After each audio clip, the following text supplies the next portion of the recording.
Photography মানে হৈছে drawing or painting with light. আৰু photography creatively explore কৰিবলৈ হলে আমি আমাৰ fundamentals খিনি clear কৰাটো বহুত important. আমি ক্যামেৰাটো কেনেকৈ ফাংচন কৰে হেতু বুজাটো important. এই ডায়াগ্ৰামটো এটা বহুত simplified form হয় আমাৰ ক্যামেৰাটো কেনেকৈ ফাংচন কৰে. So basically আমাৰ ক্যামেৰাত লাগি থকা লেন্সখনে লাইটৰ ৰেজ বিলাক এখন ফোকাল প্লেনত প্ৰজেক্ট কৰে এই ফোকাল প্লেনখনত এটা লাইট সেনসিটিভ মিডিয়াম থাকে যোনটো ফিল্ম হ'ব পাৰে বা এখন ইলেক্ট্ৰনিক সেন্সৰ হ'ব পাৰে লেন্স আৰু ফোকাল প্লেনৰ মাজত যোনটো ডিসটেন্স হয় হেতু আমি ফোকাল লেংথ বুলি কওঁ সো এই লাইটটো যোনটো ক্যামেৰাৰ ভিতৰত সোমাইছে সেই লাইটটো কন্ট্ৰোল কৰিবলৈ কাৰণে আমাৰ ক্যামেৰাত তিনটা কন্ট্ৰোল মেকানিজম আছে ফাৰ্স্ট কন্ট্ৰোল মেকানিজমটো হৈছে আমাৰ এপাৰেচাৰ বেসিক্যালি এটা ওপেনিং হয় এটা হোল হয় এটা ফুটা হয় যোনটো থ্ৰুদি লাইটটো সোমায় এপাৰেচাৰ ওপেনিংটো সৰু ডাঙৰ কৰিবলৈ কাৰণে ইয়াত এটা মেকানিজম থাকে যোনটোক আমি আইৰিছ বা ডায়াফ্ৰাগ্ৰাম বুলি কওঁ যোনটোৱে এই ওপেনিংটো সৰু ডাঙৰ কৰাত আমাক হেল্প কৰে ফুটাটো ডাঙৰ কৰিলে বেছিকৈ লাইট সোমাব আৰু ফুটাটো সৰু কৰিলে কমকৈ লাইট সোমাব সো এপাৰেচাৰে ডিটাৰমাইন কৰে আমাৰ কিমান কোৱান্টিটি লাইট সোমাব নেক্সট কন্ট্ৰোল পইণ্টটো হৈ গৈছে শাটাৰ আমাৰ ক্যামেৰাত দুখন শাটাৰ আছে এখন ফাৰ্স্ট কাৰ্টেন বুলি কওঁ এখন সেকেন্ড কাৰ্টেন বুলি কওঁ শাটাৰে ডিসাইড কৰে এক্স এমাউণ্ট অফ যোনটো লাইট সোমাইছে সেইটো কিমান দেৰিলৈকে সোমাব আৰু ফাইনেল কন্ট্ৰোল মেকানিজম হৈছে আমাৰ যোনটো ৰেকৰ্ডিং মিডিয়াম তাৰ সেনসিটিভিটি যিমানে বেছি সেনসিটিভ হ'ব ইমানে লাইট বেছি ক্যাপচাৰ কৰিব বেসিক্যালি এটা লাইটটো জুখিবলৈ আমাৰ তিনডাল স্কেল হৈ গ'ল এপাৰেচাৰৰ কাৰণে এডাল স্কেল শাটাৰৰ কাৰণে এডাল স্কেল আৰু সেনসিটিভিটিৰ কাৰণে এডাল স্কেল সো এতিয়া এই তিনটা স্কেল সিঙ্ক কৰিবলৈ কাৰণে আমি লাইটটো আমি ষ্টপ অফ লাইট বুলি কওঁ আমাৰ এপাৰেচাৰৰ স্কেলডাল এনেকুৱা এটো আমি এফ ষ্টপ স্কেল বুলি কওঁ আৰু এই ইয়াত এফ ষ্টপ স্কেলৰ এই নাম্বাৰছবিলাকক আমি এফ নাম্বাৰছ বুলি কওঁ দেখাত বিৰাট ৰেণ্ডম নাম্বাৰছ হয় কিন্তু একচুৱেলি ইমান ৰেণ্ডমো নহয় factor of square root of 2 বুলি কয় স্কেলডালক তাৰ মানে কি আমি যিকোনো এটা এফ নাম্বাৰ যদি লওঁ তাক আমি যদি স্কুৱেৰ ৰুটেৰে মাল্টিপ্লাই কৰোঁ আমি তাৰ নেক্সট নাম্বাৰটো পাওঁ বা আমি সেই নাম্বাৰটোক যদি স্কুৱেৰ ৰুট অফ 2ৰে ডিভাইড কৰোঁ তাৰ আগৰ নাম্বাৰটো পাওঁ সো এতিয়া কুৱেশ্যনটো হৈছে যে ইমান এপাৰেচাৰ স্কেলডাল ইমান কমপ্লিকেটেড স্কেলডাল কিয় ইউজ কৰে এটা চিম্পল ডায়ামিটাৰ সিন্স এইটো ডায়ামিটাৰৰ ওপৰত ডিপেণ্ড কৰে ডায়ামিটাৰডাল ইউজ কৰিলে হৈ যায়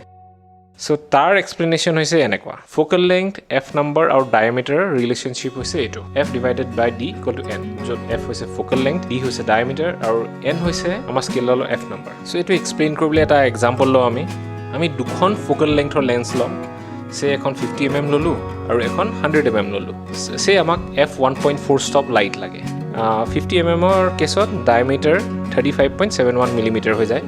আৰু 100 mm ৰ ক্ষেত্ৰত তেনেকৈ আমি এই ফৰ্মুলাটোত পাতি আমি দেখো যে ডায়ামিটাৰ ইজ 71.42 আমি কি দেখিছো যে ডায়ামিটাৰ কনসিস্টেন্ট নহয় ডায়ামিটাৰটো চেঞ্জ হৈ থাকে for the same amount of light তাৰ মানে আমি যদি ডায়ামিটাৰ স্কেল হিচাপে ইউজ কৰোঁ আমাৰ ফোকাল লেংথৰ লগত এমাউণ্ট অফ লাইট ভেৰি কৰি গৈ থাকিব আমি কনসিস্টেন্ট এমাউণ্ট অফ লাইট নাপাম সো এইকাৰণে আমি এফ ষ্টপ স্কেলটো ইউজ কৰোঁ য'ত এমাউণ্ট অফ লাইট ষ্টেণ্ডাৰ্ডাইজ হৈ যায় across all focal length f1.4 stop of light মানে f1.4 stop of light across 50 mm হওক বা 100 mm হওক বা 200 mm হওক নেক্সট এতিয়া আমি বুজিব লাগিব যে এই এফ ষ্টপ স্কেলডাল আমি পঢ়িম কেনেকৈ ৰিড কৰিম কি বুজাই কি এফ ষ্টপ স্কেলডালে এতিয়া এক্সাম্পল এটা লওঁ সে আমি 50 mm ফোকাল লেংথৰ এখন লেন্স ইউজ কৰিছোঁ সো সেম ফৰ্মুলাটো আকৌ ইউজ কৰিম F divided by D equal to N য'ত এফ হৈছে আমাৰ ফোকাল লেংথ ডি হৈছে ডায়ামিটাৰ অফ অপেনিং আৰু এন হৈছে এফ নাম্বাৰ হৈছে এই এফ ষ্টপ স্কেলডালত থকা যিকোনো এটা নাম্বাৰ এফ ষ্টপ স্কেলৰ যদি আমি f1 এমাউণ্ট অফ যদি আমাক লাইট লাগে তেতিয়া আমাৰ ডায়ামিটাৰ 50 mm লেন্সত 50 মিলিমিটাৰ হ'ব সিমিলাৰলি যদি f1.4 ষ্টপ অফ লাইট লাগে আমাক তেতিয়া 50 mm লেন্সখনৰ কাৰণে আমাৰ ডায়ামিটাৰ ওপেনিংটো 35.71 হ'ব f2 ষ্টপ অফ লাইট যদি লাগে আমাক তেতিয়া ডায়ামিটাৰ 50 mm ত 25 মিলিমিটাৰ হ'ব সিমিলাৰলি f2.8 ষ্টপ যদি আমাক লাইট লাগে তেতিয়া ডায়ামিটাৰটো 17.85 মিলিমিটাৰ খুলিব লাগিব এণ্ড এগেইন যদি আমি f4 ষ্টপ অফ লাইট লাগে তেতিয়া ডায়ামিটাৰ আমাৰ 12.5 মিলিমিটাৰ হ'ব সো এতিয়া আমি সেই সাৰ্কেলটোৰ এৰিয়াটো ক্যালকুলেট কৰোঁ সে f1ত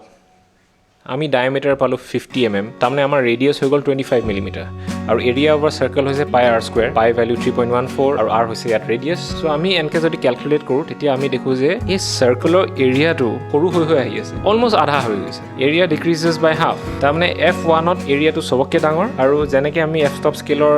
ৰাইট হ্যান্ড সাইডে গৈ থাকো আমি যদি হায়াৰ এফ নম্বৰ লাও সে f11 f16 f22 f32 এৰিয়াটো সৰু হৈ গৈ থাকিব তাৰমানে যিমানে ৰাইট হ্যান্ড সাইডে যাম স্কেলটো পিনে লাইটটো কমি যাব আৰু যিমানে লেফট হ্যান্ড সাইডে স্কেলৰ যাম ইমানে লাইট বাঢ়ি যাব এতিয়া সিন্স সাৰফেস এৰিয়া আধা হৈ গৈছে আমি কনক্লুড কৰিব পাৰোঁ যে এটা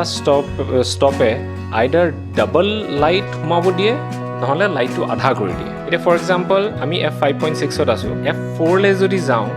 f4 লে যদি শিফট কৰোঁ এপাৰেচাৰটো তেতিয়া আমাৰ লাইটটো f5.6ত যিমান আছিলে এতিয়া f4ত ডাবল হৈ যাব কাৰণ সাৰ্কুলাৰ সাৰফেস এৰিয়াটোৱে বাঢ়ি যায় ডাবল হৈ যায় সিমিলাৰলি f5.6ত আছোঁ আৰু যদি আমি এপাৰেচাৰটো f8 লে যাওঁ তেতিয়া আমাৰ লাইটটো আধা হৈ যাব f5.6ত যিমান লাইট সোমাই আছিলে এতিয়া f8ত তাৰ আধাহে লাইট সোমাব সো এই আণ্ডাৰষ্টেণ্ডিংটো আমাৰ কাৰণে ইম্পৰ্টেণ্ট সো f ষ্টপ স্কেলৰ প্ৰত্যেকটো ষ্টপে আইদাৰ লাইটটো ডাবল কৰে নহ'লে হাফ কৰে আমি এইটো মনত ৰাখিব লাগিব যিমানে f নম্বৰ সৰু হয় সিমানে আমাৰ লাইট বেছি সোমাব আৰু যিমানে f নম্বৰ ডাঙৰ হয় সিমানে আমাৰ লাইট কম সোমাব সো বেসিক্যালি f1ত আমি সবকে ডাঙৰ বেছি লাইট পাম যিমানে আমি স্কেলৰ ৰাইট হেণ্ড সাইডে যাম সিমানে লাইটটো কমি যাব আমাৰ নেক্সট কন্ট্ৰোল মেকানিজম হৈছিলে শাটাৰ সো শাটাৰৰ এডাল স্কেল আছে যোনটো আমি শাটাৰ স্পীড স্কেল বুলি কওঁ আমি শাটাৰ জুখো টাইমেৰে ছেকেণ্ডছৰে আমাৰ স্কেলডাল এনেকুৱা আমাৰ কেমেৰাবিলাকত নৰ্মেলি 30 ছেকেণ্ডছৰ পৰা থাকে এজ এন এক্সাম্পল মই 1 ছেকেণ্ডৰ পৰা ধৰিছোঁ মোৰ কেমেৰাত 1/8000 ছেকেণ্ডছলৈকে লাষ্ট আছে আজিকালি ইলেক্ট্ৰনিক্স শাটাৰবিলাক হাউএভাৰ বহুত ওপৰলৈকে শ্বুট কৰিব পাৰে সো এতিয়া এই স্কেলডাল আমি কেনেকৈ কৰিম এতিয়া আমি 1/125 ছেকেণ্ড শাটাৰ স্পীডটো আমি চুজ কৰিলোঁ এতিয়া যদি আমি শাটাৰ স্পীডটো চেঞ্জ কৰোঁ 1/160 ছেকেণ্ডলৈ যাওঁ তেতিয়া 2 টাইমছ মোৰ টাইম পাব লাইটটো পাছ হ'বলৈ চিমিলাৰলি যদি 1/125 ছেকেণ্ডৰ পৰা যদি আমি 1/250 ছেকেণ্ডলৈ যাওঁ এতিয়া আমাৰ টাইমটো আধাহে হ'ব লাইটটো চেঞ্চৰত হিট কৰিবলৈ তাৰ এতিয়া আধা টাইমহে পাব কম্পেয়াৰ্ড টু 1/125 ছেকেণ্ডছ আমি এইটো মনত ৰাখিব লাগিব লেফ্ট হেণ্ড ছাইডে স্কেলডালৰ যিমানে যাওঁ আমাৰ শাটাৰ স্পীডটো কমি যাব আৰু সেইটোক আমি শ্ল' শাটাৰ বুলি কওঁ আৰু যিমানে আমি ৰাইট হেণ্ড ছাইডে যাম সেইটোক আমাৰ ফাষ্ট শাটাৰ বুলি ক'ম ফাষ্ট শাটাৰ লাগে এটা ছাবজেক্টক কমপ্লিটলি ফ্ৰিজ কৰিবলৈ কাৰণে শ্ল' শাটাৰত আমি মোশ্যন ব্লাৰ সেইবিলাক ক্ৰিয়েট কৰিব পাৰোঁ যোনটো এটা আমি বেলেগ ভিডিঅ'ত এড্ৰেছ কৰিম আমাৰ নেক্সট স্কেলডাল হৈ যায় ৰেকৰ্ডিং মিডিয়ামৰ চেঞ্চিটিভিটি স্কেল সো চেঞ্চিটিভিটি আমি ডিফাইন কৰোঁ এটা ৰেঞ্জত সেইটো আমি ISO ৰেঞ্জ বুলি কওঁ সো এই ISO ৰেঞ্জটো এনেকুৱা হয় 50 100 200 400 800 1600 3200 এনেকৈ ডাবল হৈ গৈ থাকে সো এই স্কেলডালত 50 হৈছে লিষ্ট চেঞ্চিটিভ আৰু যিমানে আমি ৰাইট হেণ্ড ছাইডে গৈ থাকিম 400 800 1600 3200 যিমানে গৈ থাকিম সিমানে চেঞ্চাৰটো চেঞ্চিটিভিটি ইনক্ৰিজ হৈ গৈ থাকিব যিমানে চেঞ্চিটিভ হ'ব সিমানে লাইট এবজৰ্পশ্যন বেছি হ'ব সো এতিয়া ল' লাইটত আমাৰ চেঞ্চিটিভিটি আমি বঢ়াব লাগিব ল' লাইটত যদি আমি ইভিনিঙত শ্বুট কৰোঁ তেতিয়া আমি চেঞ্চিটিভিটি বঢ়াব লাগিব যদি আমি বহুত ব্ৰাইট কণ্ডিশ্যনত শ্বুট কৰিছোঁ তেতিয়াহ'লে আমি চেঞ্চিটিভিটি কমাব লাগিব এই স্কেলডালো এপাৰেচাৰ স্কেল শাটাৰ স্পীড স্কেলডালৰ নিচিনাকৈ কাম কৰে ইয়াত এটা ষ্টপ অফ চেঞ্চিটিভিটি চেঞ্জ এটা আহে যে আমি ISO 400ত আছোঁ তাত যিমানখিনি চেঞ্চিটিভ হয় সেন্সৰটো এতিয়া আমি সেন্সিটিভিটি যদি চেঞ্জ কৰিছে 200 গ'লো আমাৰ সেন্সিটিভিটি ডিক্ৰিজ হৈ যাব আধা হৈ যাব 400ত যিমান আছিল তাৰ আধা হৈ যাব 400ৰ পৰা যদি আমি 800 লৈ যাওঁ তেতিয়া আমাৰ আকৌ সেন্সিটিভিটি ইনক্ৰিজ হ'ব ডাবল হৈ যাব সো এইখিনি আছিল আমাৰ তিনটা লাইট কন্ট্ৰোল মেকানিজম আমাৰ কেমেৰাবিলাকত আৰু তাৰ কৰস্পন্ডিং স্কেলছবিলাক এই স্কেলবিলাক আমাক এটা এক্সপ'জাৰ সেট কৰিবলৈ হেল্প কৰে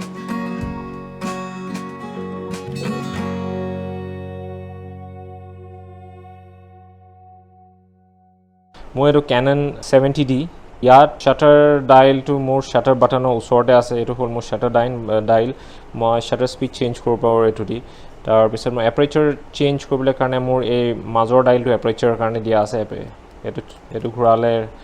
ক্লকৱাইজ এণ্টি ক্লকৱাইজ ঘূৰালে মোৰ এপাৰেচাৰ ভেলিউ চেঞ্জ হয় ISO চেঞ্জ কৰিবলৈ কাৰণে মোৰ ইয়াত এটা বাটন এটা আছে সেই বাটনটো প্ৰেছ কৰি পেলাই মই ISO চেঞ্জ কৰিব পাৰোঁ ফুজিত অলপ বেলেগ ফুজিত মোৰ লেন্সখনতে এটা এপাৰেচাৰ ডাইল এটা আছে যোনটো দি মই এপাৰেচাৰ চেঞ্জ কৰিব পাৰোঁ শাটাৰ চেঞ্জ কৰিবলৈ মোৰ এটা এক্সট্ৰা ডাইল এটা আছে আৰু ISO মই এইটো হুইলত প্ৰগ্ৰাম কৰি থৈছোঁ Sonyত শাটাৰ বাটনৰ ওচৰত মোৰ শাটাৰ ডাইল আছে এপাৰেচাৰৰ কাৰণে এইটো সৰু ডাইল আৰু ISO চেঞ্জ কৰিবলৈ কাৰণে এই গোল ডাইলটো সো আপোনালোকে চাই ল'ব আপোনালোকক কেমেৰাত এই তিনিটা বেছিক এডজাষ্টমেণ্ট কোনকেইটা বাটনেৰে কৰিব পাৰি সো এতিয়া আমি নেক্সট ভিডিঅ'টোত এক্সপ'জাৰ কি হয় আৰু আমাক কেনেকৈ ফটোগ্ৰাফীত হেল্প কৰে সেইটো আমি ডিছকাছ কৰিম